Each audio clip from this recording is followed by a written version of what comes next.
Buen día, nosotros somos alumnos de la Universidad Juárez del Estado de Durango por parte de la Facultad de Ciencias Químicas. Somos alumnos de segundo semestre y el día de hoy venimos a hablar de la contaminación ambiental por parte de la materia de educación ambiental impartida por el profesor Saulo Vicente Zúñiga Sosa. Los integrantes que conforman nuestro equipo son Ángel Adrián Bernal López, Isabel Martínez Zamora, Naomi Padilla Salazar, Jesús Daniel Vargas Navarro y su servidor, Rocho Martínez Carlos Alejandro. Yo voy a hablarles de la historia de la contaminación. Pero antes de hablar de la historia de la contaminación, debemos comprender qué es la contaminación. La contaminación es la presencia de agentes nocivos. Estos pueden encontrarse en estado físico, químico o biológico. Y estos pueden ser dañinos y perniciosos para los seres que habitan en el medio que los rodea. Estos ambientes pueden ser entornos artificiales o naturales. Bien, las principales causas de la contaminación ambiental son debidas a la antropización humana. Con antropización refiere al cambio que ejerce el ser humano sobre el medio. Aquí podemos apreciar las principales causas de antropización que producen la contaminación ambiental, como bien pueden ser la tala excesiva de árboles, los desechos y vertidos industriales en lagos y ríos, el consumo y uso desmedido de los recursos no renovables como pueden ser los combustibles fósiles, el desecho de los combustibles y energías no renovables en ambientes naturales, el uso excesivo de los automóviles que son propulsados por energía gasolina o diésel, el consumo excesivo de materiales derivados de petróleo como puede ser el plástico y el PET y el desecho de estos mismos en los lagos y ríos o mares. El conjunto de todas aquellas tipos de contaminación nos produce el mayor tipo de contaminante ambiental en el planeta, que son las emisiones de carbono generadas por actividades humanas. Es por ello que la contaminación ambiental sufrió su golpe más fuerte con la llegada de la revolución industrial, en donde la producción en masa producida por las fábricas, donde el consumo de energía era excesivo, la tala de bosques era desmedida para la obtención de los recursos naturales. Con todo esto se produjo una gran cantidad de emisiones de carbono y gases de efecto invernadero en la atmósfera. Dichos gases y emisiones de carbono dieron origen a distintos tipos de contaminación en distintas áreas determinadas, como pueden ser la atmosférica, la del agua y en el suelo. Y antecedentes de la contaminación. ¿Cómo era el planeta Tierra antes de tanta contaminación? Bien, pues el aire era puro, las aguas cristalinas, el sol no quemaba tanto y no había deshielo en los polos. Además, no existía tanta erosión por la Tierra. Aquí podemos ver un timelapse de Google Earth de 36 años, de 1984 a 2020. En la primera imagen podemos apreciar los polos. En la primera imagen podemos apreciar que los polos están completamente glaciados y, a diferencia de la segunda imagen, los polos se han desglaciado. Esto es producto de la contaminación ambiental, ya que ha producido una gran cantidad de emisiones de carbono que elevan la temperatura en el planeta Tierra. En la segunda imagen podemos apreciar el territorio estadounidense y el mexicano. Aquí podemos ver cómo en la primera imagen la Tierra no estaba tan erosionada. Actualmente, Durango es considerada una zona desértica, y esto antes era una zona semidesértica, pero con tanta erosión en la Tierra y el aumento de temperatura, esto ha elevado su nivel a una zona desértica. Bien. Con todo esto, podemos decir que si la contaminación sigue a este ritmo, podríamos llegar a un punto crítico de no retorno. Actualmente está creciendo flora y fauna en los polos. Esto es un gran peligro para la humanidad, ya que podrían desglaciarse los polos, causando consecuencias que podrían elevar el nivel del mar, produciendo un gran cambio en el planeta Tierra en general, trayendo consecuencias para todos los seres vivos que habitan en el medio. Y dicho todo esto, abro paso a mis compañeros para explicar los tipos de contaminación más importantes. Buenos días, mi nombre es Ángel Adrián Bernal López y yo voy a presentar el tema de la contaminación atmosférica. Para comenzar, primeramente, ¿qué es la contaminación atmosférica? Bueno, la contaminación atmosférica, según el Instituto Nacional de Hidrología, Meteorología y Estudios Ambientales, el IDEAM, la contaminación atmosférica es la presencia que existe de pequeñas partículas o productos secundarios gaseosos que se encuentran en el ambiente que pueden ser dañinos para ya sea las personas, plantas o animales que se encuentren expuestos a este medio ambiente. Este instituto que mencioné, el IDEA, se ha posicionado tanto a nivel regional como internacionalmente, trabajando de esta manera con países de Latinoamérica, siendo de algunos de ellos Perú, Chile y México, entre otros más. Ahora bien, los principales gases contaminantes. Según el Instituto Nacional de Ecología y Cambio Climático, el INEGI, y junto con el Inventario Nacional de Emisiones de Gases y Contaminantes de Efecto Invernadero, los principales gases contaminantes que se emiten gracias a las actividades humanas, entre ellos se encuentra el dióxido de carbono, metano, óxido nitroso, perfluoruro de carbono, hidrofluoruro de carbono y hexafluoruro de azufre.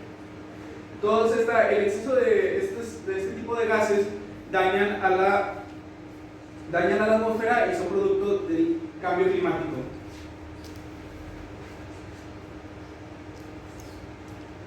Ahora bien, según el Inventario Nacional de Gases y Compuestos de Efecto Invernadero, los gases más relevantes emitidos en México durante el año 2015 se encuentra el dióxido de carbono con un 72%, seguido del metano con un 20%. Durante este año, en el 2015, México produjo 700 millones de toneladas de emisiones de dióxido de carbono equivalentes a gases de efecto invernadero. Por tal motivo, la Convención Marco de las Naciones Unidas propuso que se redujeran este tipo de gases contaminantes, declarando así que cada país debe de saber los números de sus emisiones, el comportamiento de sus emisiones. Entonces, el encargado de estos estudios en México es el Instituto Nacional de Ecología, el Instituto Nacional de Ecología y Cambio Climático, el INEGI, es el encargado de hacer estos estudios. Ahora bien, de estos porcentajes que se dieron a final de 2015, un 64% pertenece a combustibles fósiles, mientras que un 10% pertenece a la producción pecuaria, un 8% a procesos industriales, un 7% a manejo de residuos y un 6% a emisiones fugitivas. Esto quiere decir a la extracción de gases petróleo y minería, y por último un 5% en actividades agrícolas.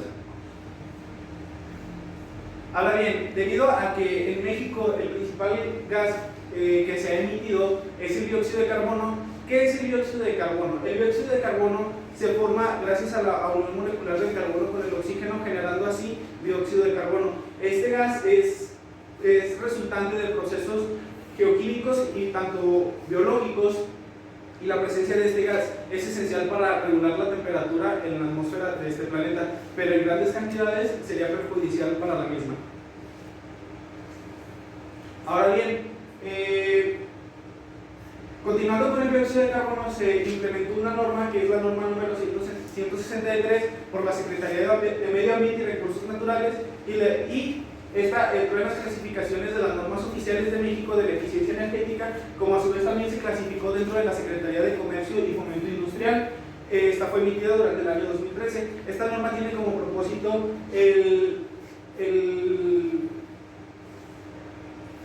establecer los parámetros y la metodología para el cálculo de los promedios corporativos meta y observación de emisiones de dióxido de carbono.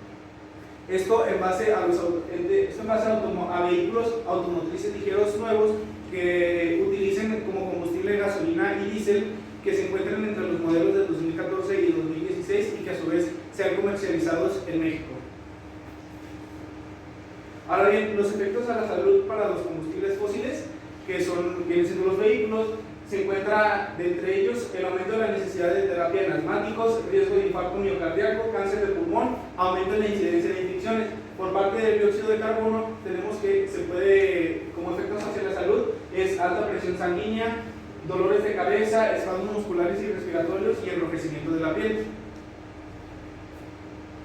Bueno, para finalizar, como una de las propuestas de las cuales creo que nos pueden ayudar a reducir la contaminación atmosférica, siéndose estas centradas en la combustión de fósiles gracias a los vehículos, sería añadir un convertidor catalizador a la mayor cantidad de vehículos posibles, ya que la función que tiene es reducir la emisión de gases por los vehículos, haciendo así que estos entren dentro del cuidado del medio ambiente, y otras dos que están dentro de nuestras posibilidades sería el utilizar la bicicleta y caminar trayectos cortos para evitar el uso de vehículos. Bueno, buenos días, mi nombre es Isabel Martínez Zamora y yo les voy a exponer la contaminación del agua. Antes que nada, ¿qué es? Bueno, la Organización Mundial de la Salud considera que el agua está contaminada cuando su composición o estado natural se ven afectados y de esta forma esta ya no es óptima para los usos que está destinada. Esto se puede clasificar en dos categorías, natural y antrópica. Con antrópica nos referimos a la que es generada por el hombre. El agua se puede clasificar bajo tres colores: azul, verde y gris. El azul se refiere a toda el agua que se encuentra en los cuerpos superficiales de agua subterráneos. Ejemplos de estos son los ríos, lagos y estérios. El agua verde se refiere al agua libre almacenada utilizada durante la evapotranspiración. Y finalmente el agua gris se refiere a toda agua contaminada durante un proceso. En esta exposición nos vamos a centrar en la contaminación del agua azul. Bueno, como anteriormente mencioné, existen dos tipos de contaminación del agua, la natural y la antrópica. En este caso voy a explicar las principales contaminaciones antrópicas y voy a dar ejemplos. La primera son los vertidos en aguas residuales urbanas. Ejemplos de ellos son las aguas residuales domésticas y las aguas negras. El segundo son los vertidos de explotaciones ganaderas. Ejemplos de ellos son el estiércol, orines, los cuales contienen microorganismos patógenos, así como el materia orgánica, fósforo y nitrógeno. El tercero es los vertidos de aguas residuales agrícolas. Estos contienen fertilizantes inorgánicos, pesticidas, herbicidas, etc. Y finalmente tenemos los vertidos industriales. Como bien sabemos, la mayoría de las industrias utilizan agua en sus procesos, pero hay algunas industrias que contaminan más que otras. Los principales contaminadoras del agua son la metalúrgica, la textil, la de embutidos, la papelera, la química farmacéutica y la refinadora de petróleo. Bueno, contaminación del agua por metales pesados. En México, el agua subterránea representa la única forma permanente de agua para muchas de las zonas áridas semiáridas. Esto debido a que más de la mitad del territorio nacional se encuentra dominado bajo condiciones climáticas secas, sin contar la escasez de agua por la que está pasando el país. Las autoridades mexicanas del agua y de la salud han encontrado contaminantes naturales. Ejemplos de ellos son fluoruro, hierro, manganeso y arsénico en acuíferos, pero principalmente en las cuencas áridas del norte y del centro de México. Bueno, cabe recalcar que el término de metales pesados se refiere no en sí a los metales pesados, sino que se refiere a una amplia variedad de los metales y metaloides con potencial para dañar por toxicidad. Dicho esto, la contaminación por metales pesados en México ha ido en aumento debido a la escasez de la contaminación del agua por contaminaciones antrópicas, como la contaminación por la industria metalúrgica. Por ello, los principales metales contaminantes en México, dada su abundancia y toxicidad, son el mercurio, arsénico, plomo y cromo. Bueno, el arsénico orgánico se encuentra en grandes cantidades naturalmente en aguas subterráneas de diversos países, entre ellos se encuentra México. Se estima que hoy en día más de 200 millones de personas en el mundo están expuestas a concentraciones de arsénico que sobrepasan las recomendaciones de la Organización Mundial de la Salud, que es 0.01 miligramos por cada litro del agua de consumo humano. ¿Por qué es un problema a nivel comarca? Bueno, la comarca lagunera, que se encuentra en los estados de Coahuila y Durango, es una de las regiones más estudiadas y fue la primera en donde se reconoció que la concentración de arsénico es un problema en agua subterránea. Ejemplo de ello es que se han encontrado una gran variedad de pozos con concentraciones que superan el límite permisible para el uso potable, llegando hasta los 25 microgramos por cada litro de concentración, y donde se encontró mayor concentración fue en la zona de Tlahualilo. Como podemos observar, como ya mencioné antes, Coahuila, bueno, la comarca lagunera es una de las más estudiadas de todos los acuíferos que hay. Esta es una lista de los acuíferos con más concentración de arsénico y, como podemos ver, la primera es la comarca lagunera. Bueno, la norma oficial mexicana número 127 Comité Consultorio Nacional de Normalización, Regulación y Fomento Sanitario, expedido en 1994, establece los límites permisibles para los tratamientos y la calidad de la potabilización del agua para uso y consumo humano. Como ya había explicado antes, el límite permisible que recomienda la Organización Mundial de la Salud es 0.01 miligramos por cada litro. Sin embargo, México permite 0.05 miligramos por cada litro de arsénico en el agua. Ahora, ¿cómo afecta la salud? Bueno, los principales síntomas de una exposición prolongada a elevados niveles de arsénico generan micropigmentaciones en la piel, lesiones cutáneas, callosidades en las palmas de las manos y plantas de los pies, y además de producir cáncer en la piel, también puede producir cáncer de vejiga y cáncer de pulmón. Bueno, para finalizar mi tema, estas son algunas de las propuestas para mejorar el problema de la concentración elevada de arsénico en la laguna. La primera sería mezclar agua con bajos niveles de arsénico con agua con elevadas concentraciones de arsénico para así poder disminuir la concentración de arsénico por cada litro de agua. Esto debido a que cuando estaba investigando el tema me di cuenta de que no es posible aún eliminar al 100% el arsénico del agua potable. De hecho, esta es una de las medidas que se aplica en la potabilización del agua, debido a que aunque no la vendan potable, tiene pequeñas cantidades de arsénico en ella. Y la segunda y última sería utilizar conscientemente el agua y no desperdiciarla. Esto debido a que antes de proponer soluciones, creo que deberíamos de optar por la prevención debido a la escasez de agua. Buenos días, soy Jesús Daniel Vargas Navarro y voy a presentar el tema de contaminación del suelo. Para empezar, voy a aclarar la diferencia que existe entre los tipos de suelo que existen. Entonces, tenemos en primera los mineros, que se componen en gran medida por materia orgánica y por lo tanto son muy óptimos para el uso de cultivos.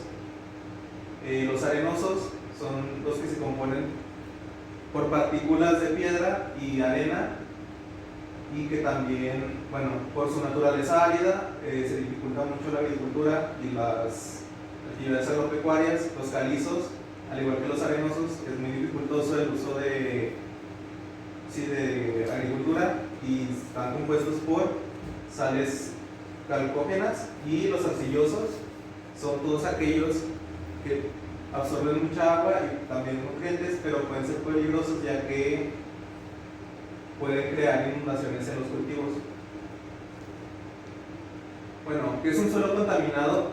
Podemos decir que un suelo está contaminado cuando ha perdido sus propiedades físicas, químicas y biológicas debido al contacto con componentes peligrosos que modifican su productividad, haciéndola nula o disminuyendo los nutrientes. Cuando ocurre esto, podemos decir que el suelo se ha erosionado y que, bueno, cuando se erosiona es muy difícil recuperarlo debido al tiempo que lleva y los recursos para volver a dejarlo en el estado inicial en el que estaba.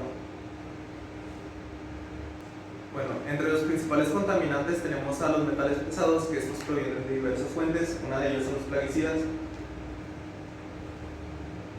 Aquí tenemos un diagrama de cómo se comporta un plaguicida cuando entra en contacto con el medio ambiente. Como podemos observar, una parte de ellos se filtra hacia el suelo, que es cuando se crea la contaminación del suelo. Otra parte es absorbida por la planta y otra parte se degrada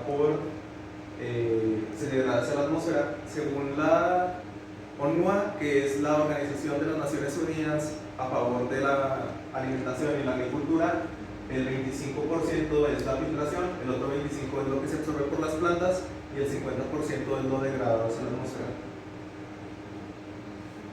Aumento en el uso de fertilizantes. Bueno, aquí me gustaría empezar aclarando esta gráfica que básicamente muestra el aumento que ha tenido el uso de fertilizantes a nivel global en la década de los 2000. En sí, los fertilizantes principales que se utilizan es el fósforo y el nitrógeno, que sirven como catalizadores que aceleran el proceso de los procesos bioquímicos que sufre una planta, pero en cantidades grandes tiene efectos negativos en el rendimiento de estas, ya que puede afectar tanto su composición de nutrientes como la velocidad en la que estas se desarrollan. Bueno, metales pesados, estos se encuentran naturalmente en la superficie terrestre y de hecho son micronutrientes esenciales para la procesación de las plantas, pero debido a la industria y a muchos factores, como ya se mencionaba, por ejemplo los plaguicidas, ha aumentado mucho la concentración y ha superado la que es esperada, por lo tanto puede dañar la salud humana y la composición de los suelos. Por ejemplo, tenemos que de la industria se genera principalmente cadmio. Otros lugares de donde provienen los metales pesados son los restos de combustible y los restos de pintura. Bueno, aquí a nivel comarca lagunera, la composición de metales pesados en los suelos es principalmente de arsénico, cadmio, cobre y plomo. Esto lo extraje a través de un experimento que hizo Upédica, que básicamente tomaron 3 localidades de la comarca lagunera, que son San Miguel, Ciudad Juárez y Venecia, y se hicieron pruebas de la concentración de metales pesados a diferentes profundidades, la primera siendo 15 centímetros, 30 y 60.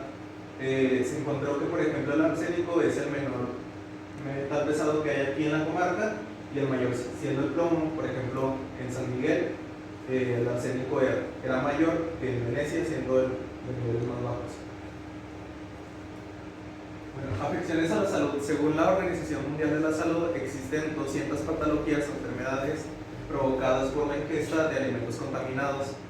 En este caso solo me voy a centrar en las provocadas por los metales pesados de la comarca lagunera, que sería cadmio, por ejemplo, provoca daño renal, hepatitis y daño óseo.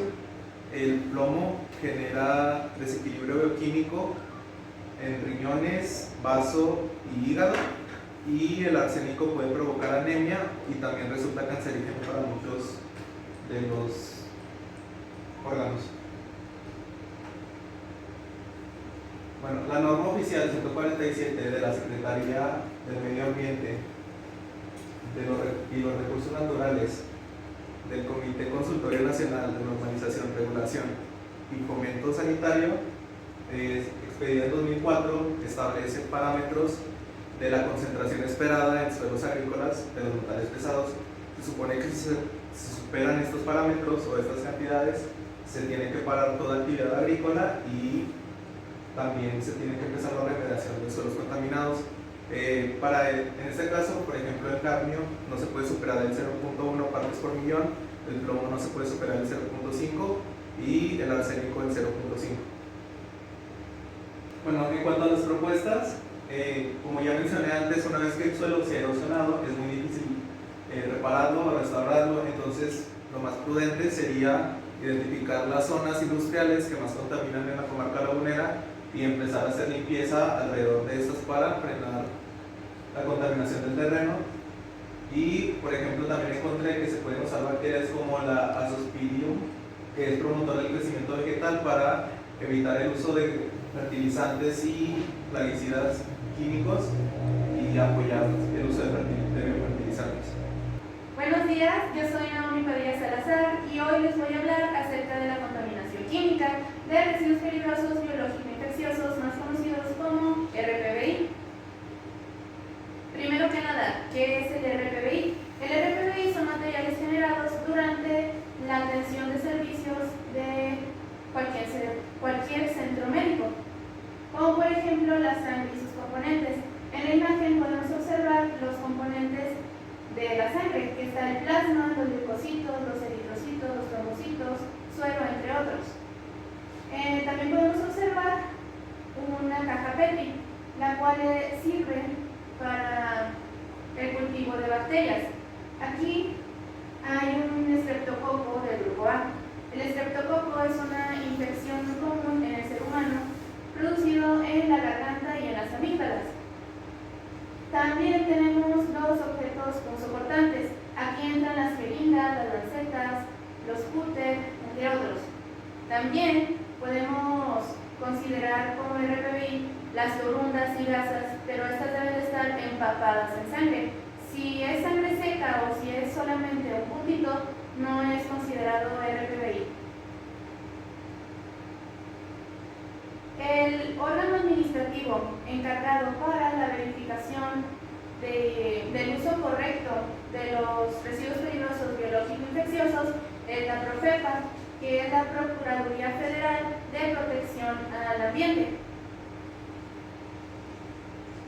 La norma encargada de verificar la buena administración del RPBI es la norma oficial mexicana 087, Secretaría de Medio Ambiente y Recursos Naturales, por el Comité Consultivo Nacional de Normalización, Regulación y Fomento Sanitario del año 2002. Esta norma establece los requisitos para la separación, el envasado, el almacenamiento, la recolección, el transporte, el tratamiento y la disposición final de los residuos peligrosos biológico-infecciosos generados en distintos establecimientos que presten atención médica. Las empresas autorizadas para el manejo de RPBI cerca de lo que es la comarca lagunera, podemos encontrar Ecomed. Ecomed son equipos y combustibles del norte localizadas en Durango. También podemos encontrar Irvi Laguna, la cual se encuentra localizada en Gómez Palacio, Durango, y Chaco Residuos, que se encuentra localizada en Torreón, Coahuila. Una propuesta para poder disminuir lo que es la contaminación química de residuos peligrosos biológico-infecciosos es neutralizar la mayor cantidad de desechos en un mismo conjunto, en un mismo bote. Es decir, neutralizar desechos ácidos con desechos alcalinos para no prescindir de otros recursos y así evitar lo que es la contaminación ambiental, la contaminación atmosférica, la contaminación del suelo, la contaminación del agua y de lo que estuvimos hablando, la contaminación química por RPBI. Aquí podemos observar las referencias de donde obtuvimos la información para poder hacer esta exposición. Espero que les haya gustado y eso es todo de nuestra parte.